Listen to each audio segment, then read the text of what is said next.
Bonjour à tous, je vous retrouve en cette rentrée après une pause estivale sur le thème de l'hypersensibilité. Un thème qui interroge un certain nombre de personnes. Beaucoup se demandent s'ils sont atteints d'hypersensibilité. Non, l'hypersensibilité, dans un premier temps, je voulais vraiment vous le dire, n'est pas une maladie et vous n'êtes pas tenu de vous rendre en psychiatrie parce que vous souffrez d'hypersensibilité. Ça, c'est une croyance que la société peut avoir et aujourd'hui, c'est très important que vous puissiez aussi admettre le fait que l'être humain est un être sensible et que c'est pas parce que vous allez ressentir des émotions que vous êtes toujours hypersensible. Donc, l'intérêt de ma vidéo, c'est de pouvoir enlever cette vulgarisation de l'hypersensibilité, que vous puissiez aussi vous interroger. L'important aujourd'hui, c'est que vous puissiez retrouver un certain nombre des symptômes que je vais aborder dans cette vidéo qui pourront peut-être vous mettre sur la piste de cette hypersensibilité. Donc dans un premier temps, je vais vous parler de ces particularités pour ensuite vous parler, peut-être, si ça vous intéresse, vous écouterez la fin de cette vidéo qui risque d'être un petit peu plus longue que celle de d'habitude, qui va vous parler des méthodes, des moyens pour vous en sortir, c'est-à-dire des pistes d'amélioration de votre personnalité. Donc l'hypersensibilité, il faut que vous vous interrogiez vous-même. On retrouve effectivement dans l'hypersensibilité les sensations. Alors on parle des émotions en premier, mais moi j'ai envie de vous parler des sensations. Les sensations, c'est finalement tous vos sens qui vont être en effervescence. Vous avez bien sûr l'audition, on parle d'hyperacousie, des personnes qui vont souffrir d'hypersensibilité peuvent souffrir du moindre bruit, des bruits qui vont être répétitifs et ça peut être très dérangeant dans le quotidien. Donc l'hyperacousie, ça peut être aussi la vision, la lumière peut déranger, il peut y avoir effectivement une sensibilité au niveau de la vue. Vous pouvez avoir une sensibilité au niveau du goût, au niveau du toucher. Les vêtements peuvent être très désagréables à porter. Vous pouvez être excédé quand quelqu'un vous touche ou quand quelqu'un vous approche.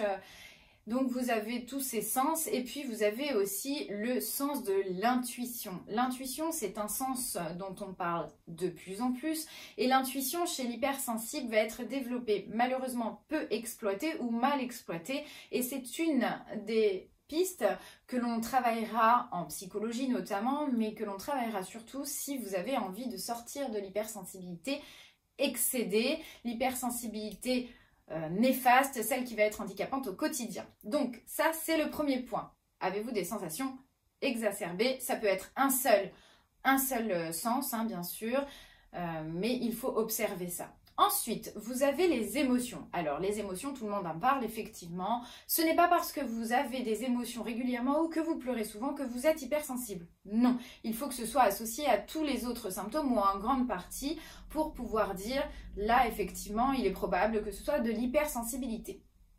Les émotions donc sont difficiles à gérer.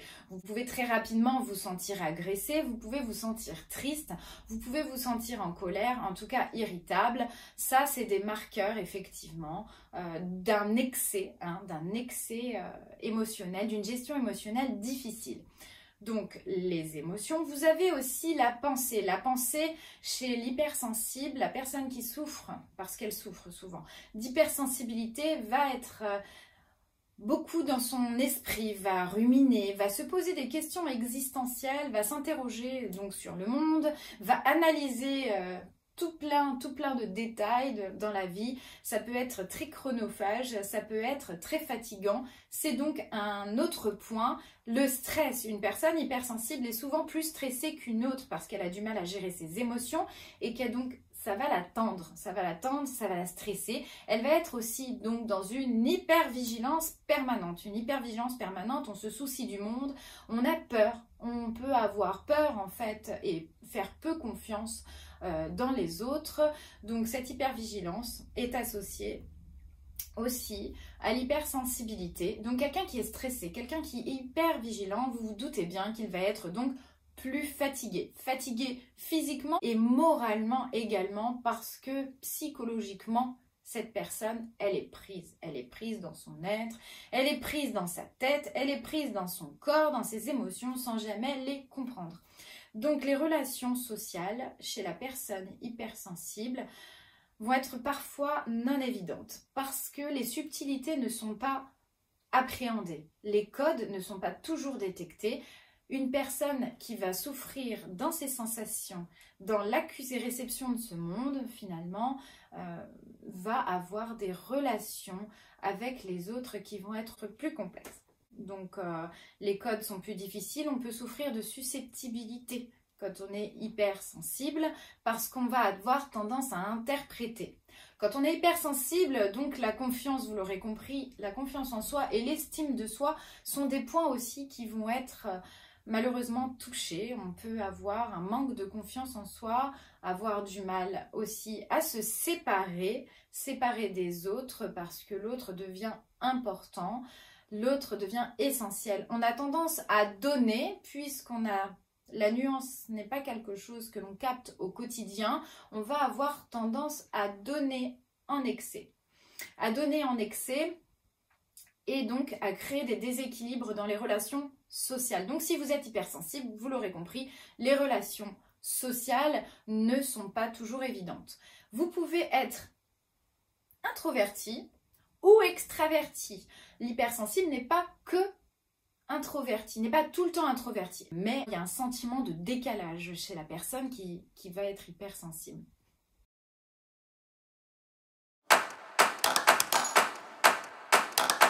C'est là que j'en viens sur les points à travailler.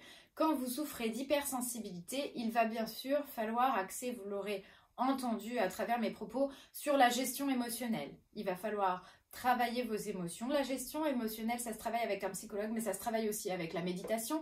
Ça se travaille avec la pleine conscience à la maison. Ça peut se faire gratuitement. Ça peut parfois se faire avec des vidéos YouTube. Vous avez des applications aussi qui permettent de gérer les émotions. Gérer les émotions, ce n'est pas contrôler les émotions. Je déteste ce mot. On ne contrôle pas une émotion, on n'enferme pas, on ne séquestre pas une émotion. On va l'exprimer, on va la ressentir, on va la vivre. On est en colère, on est en colère.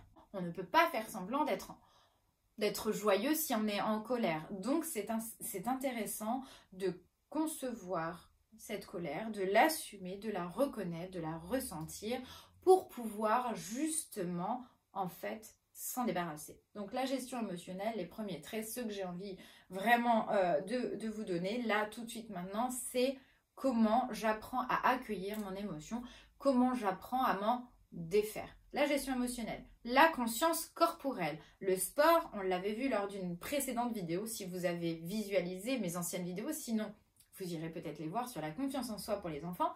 Le sport permet la conscience corporelle. Le yoga permet la conscience corporelle, la marche permet la conscience corporelle, allez vous balader en forêt vous permettra une conscience corporelle, l'idée étant de ressentir votre corps, de manger mieux, de dormir mieux, permettra une meilleure conscience corporelle. Pour travailler la relation à l'autre, quand vous êtes dans l'interprétation, les questions manifestes à l'intention d'un tiers, c'est encore ce qui va vous permettre de savoir, de connaître la vérité de la personne avec laquelle vous parlez. Bien évidemment, si je reste dans ma tête, si j'interprète la réalité, je vais souffrir dans mes émotions, je vais souffrir dans ma perception, dans mon monde. Donc la personne hypersensible est invitée à aller vers l'autre de manière consciente, sans avoir peur de la réponse, en appréhendant la réalité de l'autre, qui n'est autre que sa réalité.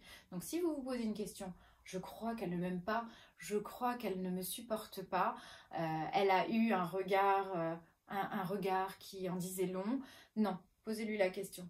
Posez-lui la question, j'ai eu la sensation que ton regard exprimait en fait un ras-le-bol, est-ce que tu me supportes plus, est-ce qu'il y a quelque chose, est-ce que tu souhaites, est-ce que tu souhaites m'en parler? La personne répond, elle répond, vous êtes au courant. La personne ne répond pas, elle cache quelque chose, eh bien ça lui appartient, ce n'est pas votre problème. Par contre, si elle vous le dit, au moins vous êtes fixé. Vous allez pouvoir aussi, dans l'hypersensibilité, apprendre à développer votre intuition.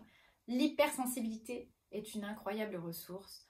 Tout le monde ressent des émotions, exprime parfois ses émotions, mais quand vous êtes dans l'excès, c'est ce qui rend pathologique parfois l'hypersensibilité, vous êtes souvent malheureux. L'important, c'est l'équilibre et donc de développer le côté positif de l'hypersensibilité, à savoir l'intuition, la perception détaillée peut vous rendre service dans un certain nombre de situations. Tout cela va vous amener beaucoup plus loin que ce que vous pensez. Vous dites souvent oui parce que vous avez beaucoup d'empathie. Vous devez apprendre à dire non aux autres, parfois quand vous en avez envie, pour apprendre à vous dire oui. Bon, ça, vous le savez déjà, on attire ce que l'on rayonne. Donc, si vous voulez attirer à vous des personnes qui ne sont pas toxiques, des personnes qui sont plutôt équilibrées mentalement, qui sont plutôt saines pour vous, alors il va falloir rayonner ça pour attirer ça. Rappelez-vous, l'hypersensibilité, ce n'est pas une maladie. L'hypersensibilité attirera parfois de très belles personnes à vous. Attention aux personnes toxiques, ce sera aussi le sujet traité dans d'autres vidéos à venir. Je vous invite donc à rester connecté à ma chaîne YouTube. En attendant, on attire ce que l'on rayonne. À bientôt! Et pour ceux qui me demandent régulièrement des petits ouvrages ou des petits livres, celui-ci est petit, illustré, ludique, sur l'hypersensibilité pour aller plus loin, pour essayer de comprendre certains traits de l'hypersensibilité. Dans une vidéo, tout n'est jamais tout dit. Malheureusement, n'hésitez pas à laisser vos commentaires pour qu'on puisse aller plus loin ensemble lors d'une prochaine vidéo. À plus.